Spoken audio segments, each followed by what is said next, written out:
Assalamualaikum warahmatullahi wabarakatuh. Kembali lagi di channel Teman Misterius. Apa kabar kalian semua? Semoga sehat selalu dan semoga diberi kelancaran dalam segala urusannya. Di kesempatan kali ini saya akan melanjutkan cerita yang sebelumnya. Cerita yang berjudul Dendam Arwah Janda Desa yang dihakimi para warga dengan cara dibakar hidup-hidup. Cerita ini ditulis oleh akun Facebook bernama Naila Nur Fajriah.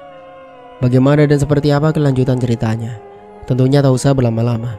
Langsung saja kita masuk ke ceritanya.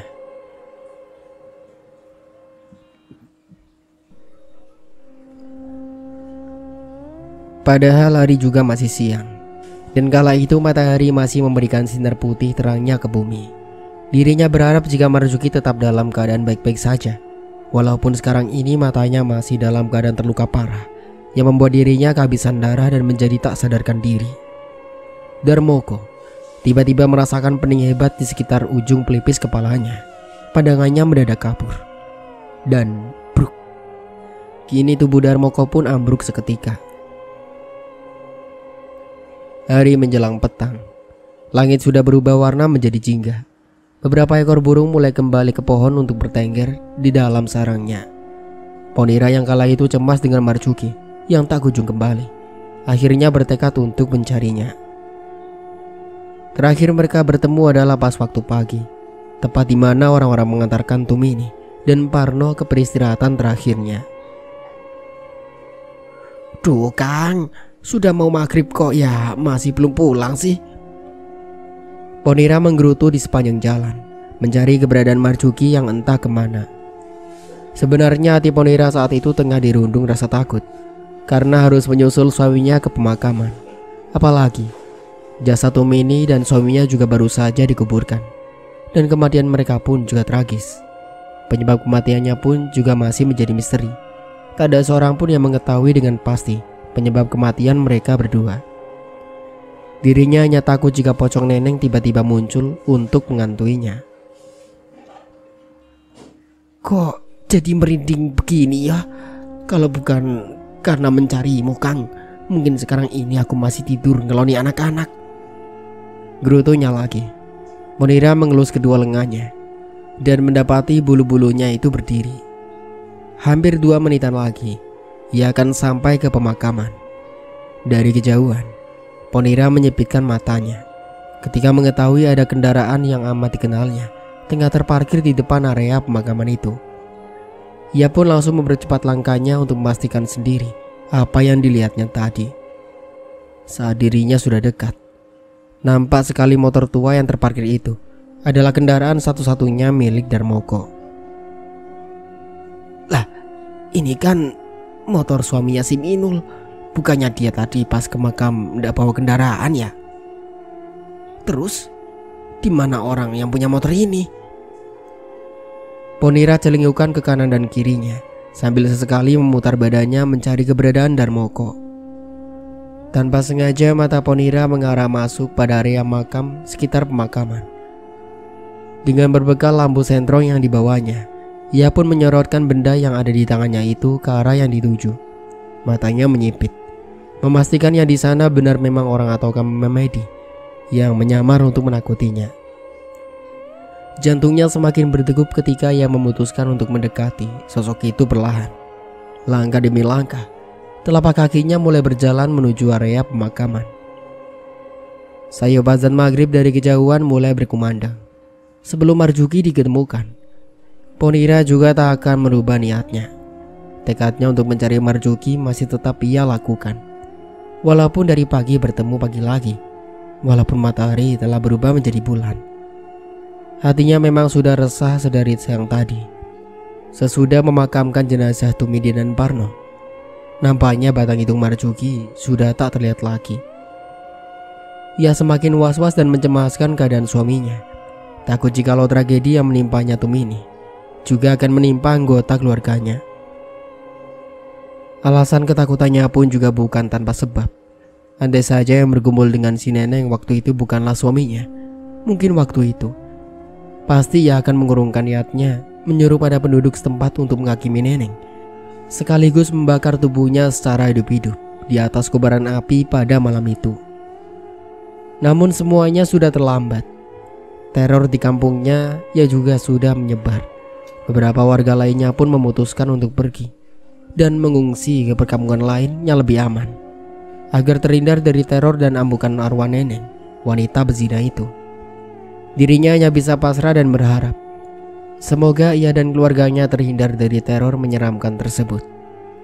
Semakin Ponira mendekat, semakin jelas pula sosok yang membuatnya penasaran dari tadi itu siapa.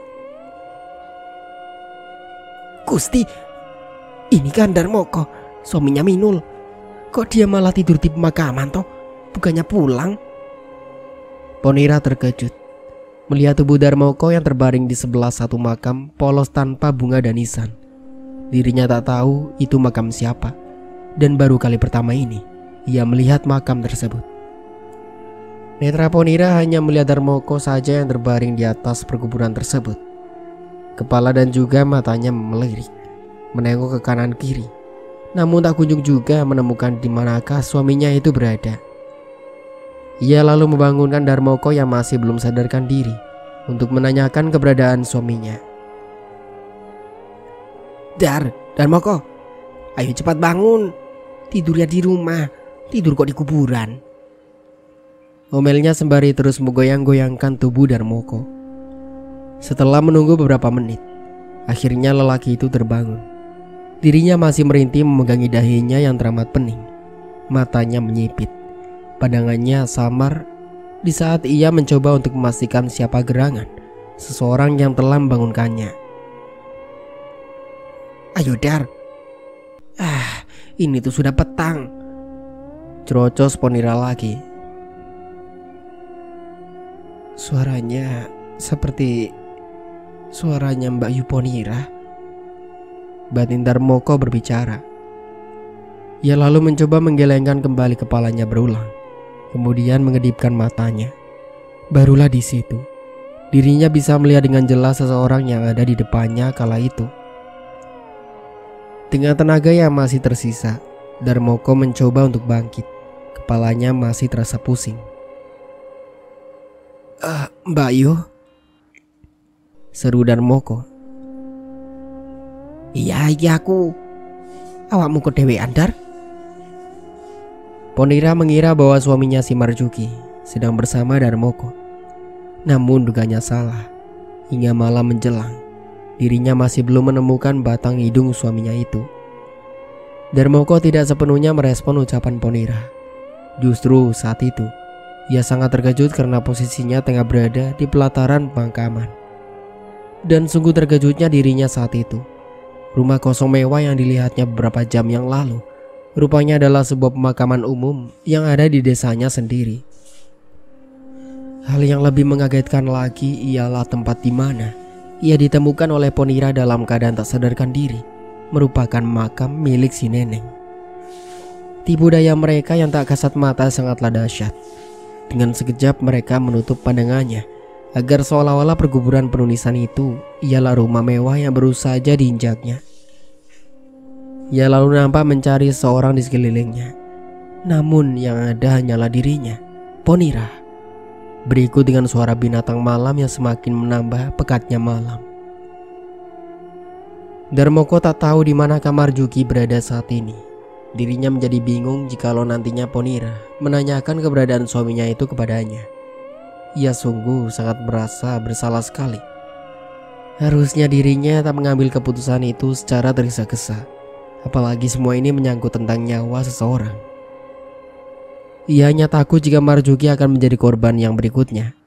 Ditambah lagi kedua matanya yang sudah terluka. Tak mungkinkah lagi bahwa nyawanya saat ini masih bisa ditolong. Namun apalah dayanya, Darmoko hanya bisa berharap kepada Sang Kholik agar selalu melindungi Marjuki dimanapun ia berada saat ini. Dar, kamu tadi bersama suamiku tidak? Pertanyaan Ponira membuat dirinya terkejut dan tersadar dari semua lembunannya. Ia pun hanya menggelengkan kepalanya. Terpaksa dirinya harus berbohong untuk menutupi apa yang terjadi sebenarnya. Jika ia memutuskan untuk berterus terang saat itu juga, yang ada Ponira bahkan seluruh warga kampung akan menyalahkannya atas keteledoran yang dibuatnya. Walah, di mana toh kamu sekarang ini, Mas? Sesaat Ponira merasa putus asa dengan keadaan alam yang sudah gelap gulita begini, dan hanya berbekalkan lampu sentrong saja tak memungkinkan bagi dirinya untuk mencari keberadaan Marjuki lebih jauh lagi. Ponira pun melangkahkan kakinya dan memutuskan keluar dari area pemakaman tersebut. Untuk selanjutnya ia akan pulang ataukah meneruskan pencariannya. Sepertinya hatinya masih diselimuti kebimbangan. Dirinya selalu was-was tatkala peristiwa tragis yang menimpa Tumini akan terulang lagi padanya. Sedangkan Darmoko, lelaki itu pun tak kalah cemasnya dengan apa yang dirasakan oleh Ponira sekarang ini. Ia lalu berjalan di belakang Ponira, sekaligus berjaga-jaga jika terjadi sesuatu yang tak diinginkan. Di tengah keresahan itu, Ponira tiba-tiba menghentikan langkahnya. Ia merasa jika ada sesuatu yang menetes di area kepalanya dari atas pohon besar yang saat ini berada tepat di sampingnya. Dirinya lalu meraba-raba rambutnya dengan tangannya, kemudian mengarahkan tangannya kepada lampu sentrong yang dibawanya. Ponira lalu melototkan matanya setelah melihat cairan apakah yang tadinya menetes di kepalanya. Ternyata itu merupakan genangan darah yang menetes dari arah ranting pepohonan besar itu. Dirinya pun tak tahu darah apakah itu. Darmoko yang sedari tadi hanya mengamati Ponira, kini dirinya setengah berlari dan menghampirinya. Mereka berdua pun saling pandang, kemudian sepakat untuk mendongakkan kepalanya secara bersamaan ke atas, dibantu oleh pencahayaan senter yang dibawa oleh Ponira. Kang Marjuki! Ponira berteriak histeris. Rupanya darah tadi ialah merupakan darah suaminya sendiri. Pun dengan Darmoko yang selalu jatuh terduduk lemas setelah melihat semua itu. Mereka melihat tubuh Marjuki menggelantung di ranting pepohonan besar itu, dan dari kelopak matanya terdapat genangan darah yang terus mengalir tiada henti. Dan yang paling mengejutkan lagi ialah kedua bola mata Marjuki itu ternyata telah hilang. Darmoko pun bangkit untuk membawa tubuh Marjuki turun dari pohon besar tersebut. Sedangkan Ponira hanya bisa menangisi apa yang menimpa suaminya saat ini. Darmoko lalu membaringkan tubuh Marjuki ke tanah. Ia lalu mengarahkan telinganya itu ke dada Marjuki untuk memastikan jantungnya itu masih berdetak atau tidak. Kemudian ia berganti mengecek pergelangan tangannya. Dan sangat disayangkan, nyawa Marjuki sudah tidak bisa diselamatkan. Ia tewas dengan keadaan kedua matanya yang bolong. Melihat kejadian tepat di depan matanya, Darmoko sungguh merasa sangat bersalah. Dirinya kini menatap iba ke arah Ponira yang terus menangis meratapi kepergian suaminya itu. Ponira lalu meminta bantuan kepada Darmoko agar menaikkan jasad suaminya itu ke motornya. Ia meminta supaya Darmoko mengantarkan tubuh suaminya itu ke rumah untuk proses pemulasaran pada jenazah. Lelaki itu hanya mengangguk kepalanya tanpa berkata sepatah kata pun. Namun ketika mereka berdua hendak keluar dari area pemakaman itu, sontak saja secara tiba-tiba dari arah depan ada sosok yang melayang dengan kain kafan lusuh menghampiri mereka. Rupa sosok itu sangat menjijikan. Giginya menyeringai tajam, dan di mulutnya itu juga seperti terdapat seonggok daging yang entah apa itu, dengan bentuk bulat melingkar menyerupai biji bola mata manusia. Pocong! Ponira ketakutan dan berteriak. Kemudian tubuhnya terkulai dan terjatuh ke tanah. Yo, tangi yo. Darmoko panik. Ia mengguncang-guncang tubuh Ponira yang masih dalam keadaan pingsan. Sosok pocong dengan rupa hitam menjijikan itu terus memelototinya. Sesekali gigi runcingnya itu nampak mengunyah seonggok daging yang sudah berada di mulutnya tersebut.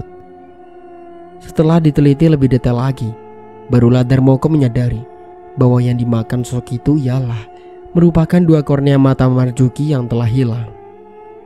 Dan wanita itu yang menyuruhnya untuk memasuki rumah kosong mewah tak berpenghuni tersebut tidak lain merupakan sosok pocong neneng yang ia mengincar nyawa Marjuki. Sesaat Darmoko tak bisa mengeluarkan kata-kata dari mulutnya. Kini sosok itu kian mendekat ke arahnya. Ingin rasanya dirinya berteriak, Namun lagi-lagi bibirnya itu seperti telah terkunci. Tetesan darah mulai memenuhi area mulut sosok tersebut. Sembari menyeringai dan mendekatkan wajahnya pada Darmoko, sosok pocong mengerikan itu terus mengunyah songkok daging bola mata yang masih tersisa di mulutnya saat ini. Kerap kali kunyahan dari mulutnya itu menyemprotkan genangan darah segar ke wajah Darmoko. Ia pun hanya bisa memejamkan matanya, berharap sosok itu menghilang dari pandangannya. Ketika suara azan Isya berkumandang dari kejauhan, Darmoko memberanikan diri untuk membuka kedua penglihatannya. Sosok pocong berwajah gosong mengerikan itu telah lenyap dari hadapannya. Ia pun mengelas dada karena bisa bernapas dengan lega. Masih membekas cipratan darah segar yang mengenai wajahnya itu. Lelaki itu pun segera mengelapnya dengan pakaian yang dipakainya saat ini, sebelum darah itu mengering dan meninggalkan jejak di wajahnya. Setelah itu, netranya beralih pada Ponira yang masih tak sadarkan diri. Dirinya lalu membangunkannya segera dan mengajaknya untuk meninggalkan tempat itu secepatnya. Tak lupa juga dengan bawa tubuh Marjuki yang saat ini sudah menjadi jasad. Setelah Ponira tersadar, mereka pun segera bergegas untuk meninggalkan pemakaman. Seperti yang sudah dipikirkan sebelumnya, Ponira menyuruh Darmoko untuk menaikkan jasad suaminya itu ke motornya, sedangkan dirinya sendiri lebih memilih untuk berjalan kaki saja. Sebab motor keluaran lama Darmoko tak cukup muat jika harus dibonceng 3 orang sekaligus, apalagi joknya yang terlalu kecil dan sempit. Suara deru kendaraan roda 2 Darmoko telah dipacu. Lelaki itu mengendarai motornya sembari satu tangannya tetap memegangi tubuh Marjuki yang disandarkannya pada tubuh bagian belakangnya. "Mbak, aku jalan dulu ya," pamit Darmoko kepada Ponira. "Iyo, hati-hati," jawabnya dengan nada yang masih setengah sesenggukan. Mereka pun akhirnya berpisah di depan area pemakaman tersebut. Ponira sesekali menyeka peluh yang keluar dari netranya. Ia tak menyangka bahwa tindakan yang telah diperbuatnya pada malam itu malah menjadi kutukan bagi kampungnya sendiri. Satu persatu orang terdekatnya mati dikarenakan sumpah serapah yang diucapkan neneng kala itu. Ponira berjalan dengan langkah begitu berat. Satu persatu dilihatnya para warga juga sudah tak berani untuk menampakkan batang hidungnya di luar pelataran rumah. Semenjak peristiwa tragis malam itu dan teror yang terus-menerus menghantui kampung, warga lebih memilih untuk menutup rapat-rapat pintu dan jendela rumahnya. Bahkan ketika azan maghrib dan isya dikumandangkan, tak jarang beberapa penduduk sekitar berniat untuk mengunjungi surau belakangan ini. Sesekali Ponira memegangi tengkuknya lehernya. Dirinya merasa bahwa ada sepasang mata tengah mengantainya. Ia lalu menghentikan langkahnya sejenak, lalu menolehkan kepalanya ke arah belakang. Hening, sepi. Tak seorang pun di sana yang melewati jalan setapak bersamanya malam itu. Lengkingan suara binatang malam semakin membuat Ponira bergidik takut. Beberapa burung gagak hitam berterbangan dari atap rumah warga ke atap yang lainnya. Suara khas yang ditimbulkan binatang berwarna hitam pekat itu membuat Ponira menutup kedua gendang telinganya. Orang zaman dulu berpendapat, jika burung itu hinggap di atas rumah warga, maka akan ada pertanda orang meninggal keesokan harinya. Entah siapa lagi yang akan menjadi korban berikutnya setelah kematian Marjuki. Perasaannya semakin tidak enak ketika tepat di belakangnya dirinya mendengar ada seseorang yang tengah secara tidak sengaja telah menginjak dedaunan kering yang jatuh ke tanah. Sontak saja ia menghentikan langkahnya kembali dan mencoba untuk menoleh ke belakang lagi. Kedua matanya terpejam, takut jika apa yang dirasakannya malam itu menjadi kenyataan. Ketika ia memberanikan diri untuk mengintip dan melihatnya, ternyata nihil. Tak ada sesiapapun yang berada di depannya saat itu. Ponira pun mengusap dadanya dirinya, juga terlihat mengatur kembali deru napasnya. Kemudian ia melanjutkan kembali perjalanannya. Namun saat menoleh ke arah depan, Allahu Akbar, tubuh Ponira langsung terpental ke belakang. Sesosok pocong yang ditemuinya di pemakaman tadi kini berada tepat di hadapannya. Matanya merah melotot. Tatapannya terlihat murka karanya. Di balik giginya yang tajam menyeringai itu terdapat kucuran darah berwarna hitam pekat. Baunya sungguh busuk dan amis. Sampai-sampai membuat Ponira tak tahan dan ingin memuntahkan semua isi pada perutnya saat itu. Sosok itu berjalan melompat ke arahnya. Ponira pun mengesot ke belakang untuk menghindarinya. Hingga tanpa sadar, saat ini tubuhnya telah menabrak pepohonan besar yang berdiri tegak di belakangnya. Kian lama sosok itu mendekatkan wajah mengerikannya ke wajah Ponira. Hingga kini di antara mereka terlihat sudah tak ada sedekat lagi. Jaraknya mereka kini mungkin hanya 2 senti. Lalu, Panas, tolong. secepat kilat sosok berkain kafan lusuh itu menyemburkan ludahnya ke wajah Ponira, membuat Ponira merinding sakitan. Rasanya wajahnya seperti terbakar ketika pocong itu meludahinya. Ponira masih berusaha untuk membuka matanya, memastikan bahwa kali ini ia bisa untuk menghindari serangan sosok yang ada di depannya saat ini. Ketika dirinya menyipitkan mata, sosok menyeramkan itu seketika telah berubah menjadi seorang wanita cantik yang manakala Ponira sangat mengenalnya. Seorang itu duduk berjongkok tepat di depan Ponira. Ia nampak menyunggingkan bibirnya ketika melihat Ponira tengah merintih kesakitan, sembari memegangi seluruh permukaan wajahnya. Neneng. Dirinya nampak terkejut sekali. Iya Mbak Yu, ini aku. Sahut wanita itu dengan senyum menyeringai. Ternyata Mbak Yu masih ingat denganku. Apa Mbak Yu juga ingat atas apa yang Mbak Yu berbuat bersama warga lainnya malam itu kepadaku? Ujarnya sembari mengelus rambut Ponira yang sudah acak-acakan. Ampunilah aku. Tolong jangan bunuh aku. Ponira pun bersimpuh dan sujud di kaki Neneng.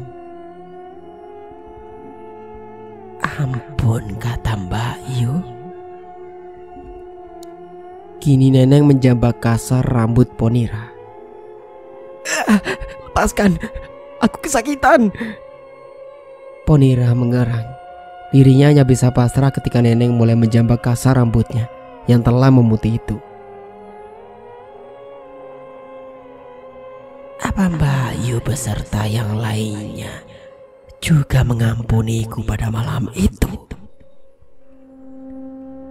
Derayan air mata darah mulai keluar dari kelopak mata Neneng.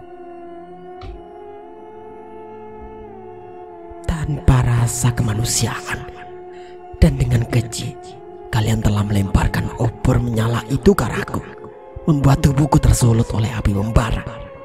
Sekuat tenaga aku meminta pertolongan, tapi yang kulihat, kalian malah tersenyum puas melihat diriku yang kala itu telah terbanggang di atas kobaran api. Ucapan Neneng seakan mengingatkannya kembali atas peristiwa tragis yang terjadi beberapa hari yang lalu.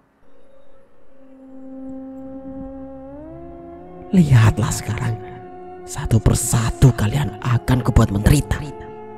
Kalian akan merasakan penderitaan yang sesungguhnya saat ajal itu tiba menjemput kalian semua. Manusia biadab, seperti kalian memang sepantasnya harus dilenyapkan dari muka bumi ini. Tawa Neneng pun menggelegar, memecah keningan malam. Kami tak akan berbuat sejauh itu apabila kamu tidak mencoba untuk menggoda suami kami, Neng. Pada malam itu, kau kepergok tengah berbuat mesum dengan suamiku. Bayangkan betapa sakitnya hatiku ketika melihat kalian berbuat zina di depan mataku sendiri. Mungkin jika itu bukan suamiku, pada malam itu aku mungkin masih mengampuni nyawamu. Ponira memberanikan dirinya untuk mencari pembelaan. Ia seakan tak mau jika sepenuhnya disalahkan atas apa yang menimpa Neneng pada malam itu. Semua ucapan yang terlontar dari mulut Ponira semakin membuat Neneng bertambah murka. Rupanya Kau masih punya nyali juga untuk berkata seperti itu, Mbak Yu. Neneng pun mendorong tubuh Ponira hingga wanita itu jatuh tersungkur ke tanah.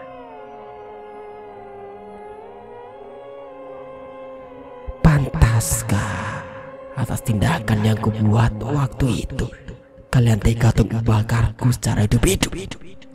Apakah tindakan biadab yang kalian lakukan itu sebanding atas apa yang kulakukan malam itu? Jika waktu itu kalian menyuruhku dan mengusirku keluar dari kampung ini, maka aku akan keluar. Aku akan pergi untuk meninggalkan desa tersayang kalian ini sejauh mungkin. Tapi nyatanya tidak. Kalian semua memang tidak punya hati. Kalian tak pantas disebut sebagai manusia.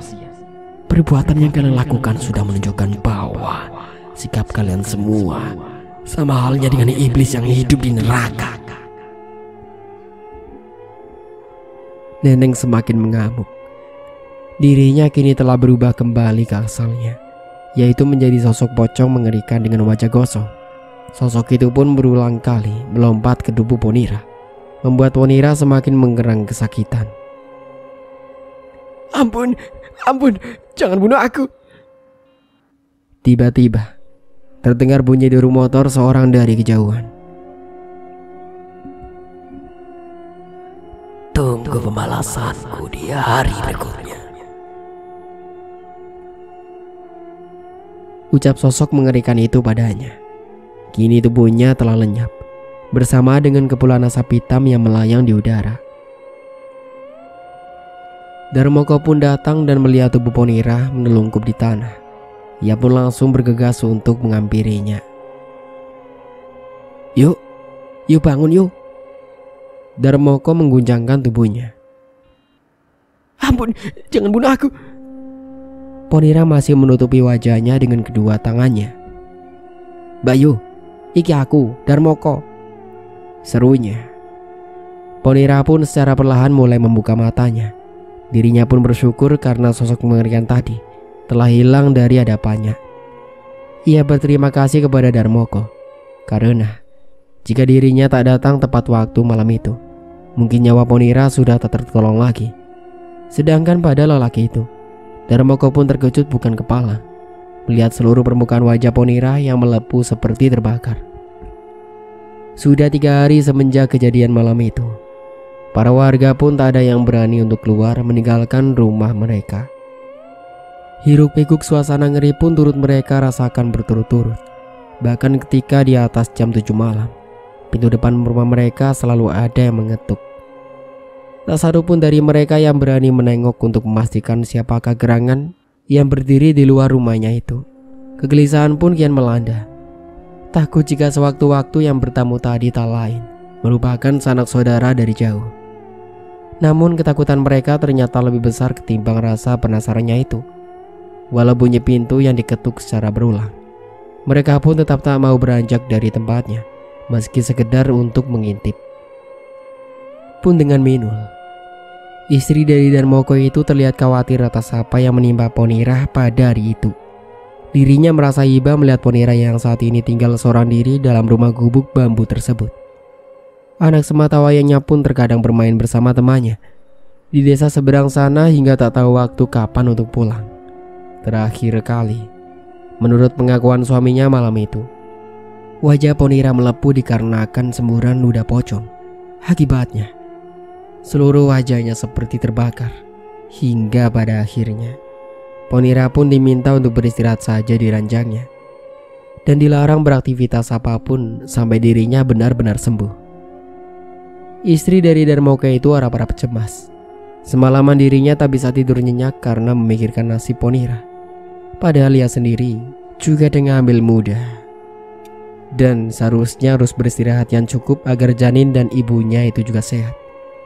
Darmoko pun sudah mencoba untuk menenangkannya, memberi nasihat kepada istri tercintanya itu supaya menuruti apa yang dikatakannya malam itu.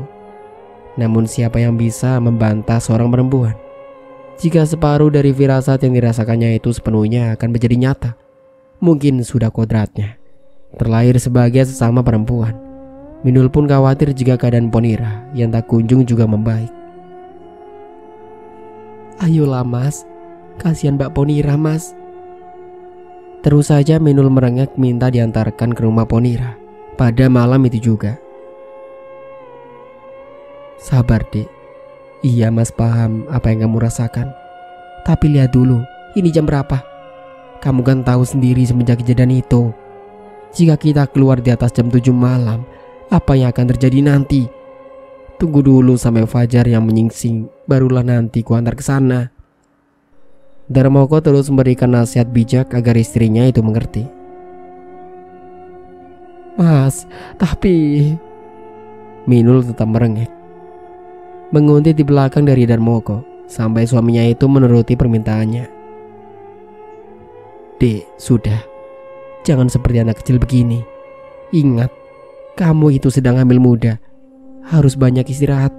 Sebelum matahari terbit, malam ini adalah waktu terlarang bagi kampung kita. Tolong mengertilah. Sana, kembali tidur ke kamarmu.